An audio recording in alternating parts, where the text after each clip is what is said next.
Waghodia road વિસ્તારમાં આવેલ અંબિકા એપાર્ટમેન્ટની દિવાલ અચાનક ધરાશયી થતાં અફરાતફરીનો માહોલ સર્જાયો। વડોદરા શહેરમાં બિલ્ડિંગ સલામતી અંગે ફરી એકવાર સવાલો ઊભા થયા છે।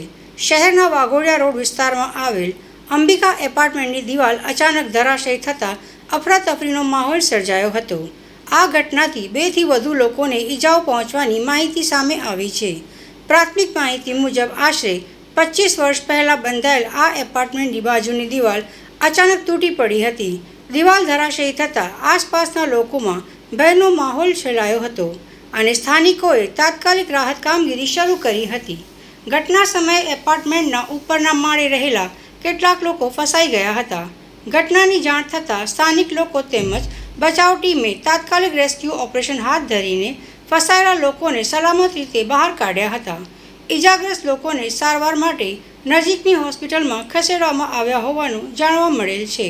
હાલ ઘટના સ્થળે લોકોની ભીડ એકત્રિત થઈ ગઈ હતી અને સમગ્ર બનાવ અંગે વધુ તપાસ હાથ ધરવામાં આવી રહી છે। બાલ્કની ધરાશાયી થઈ છે અને બિલ્ડિંગ જે છે ગ્રાઉન્ડ પ્લસ 3 ફ્લોર દેખાઈ રહ્યું છે અને બાલ્કની જે મેઇન સ્ટેરકેસ તરફ જતી હતી એ બાલ્કની ધરાશાયી થઈ છે અને જે અમારા વડોદરા ફાયર ઇમરજન્સી સર્વિસ તરફથી પાણીગેટ ગાજરાવાડી જીઆઈડીસી અને દાંડિયા બજાર ફાયર સ્ટેશનથી કર્મચારી અધિકારીઓ ઘટના સ્થળે પહોંચી ગયા છે।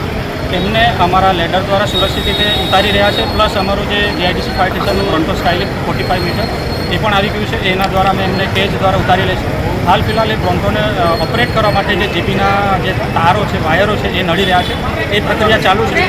બધા સેફ છે, સુરક્ષિત છે અને અમે બધાને સુરક્ષિત રીતે સ્થળાંતર કર્યા છે।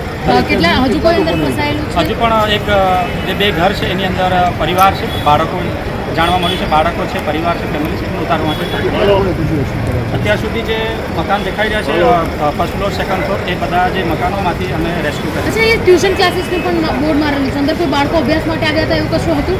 હાલ ફિલહાલ એ ટ્યુશન ક્લાસ ખાલી છે, ત્યાં કોઈ એવું વ્યક્તિ યા કોઈ ફસાયેલું નથી। અમે સ્થળાંતર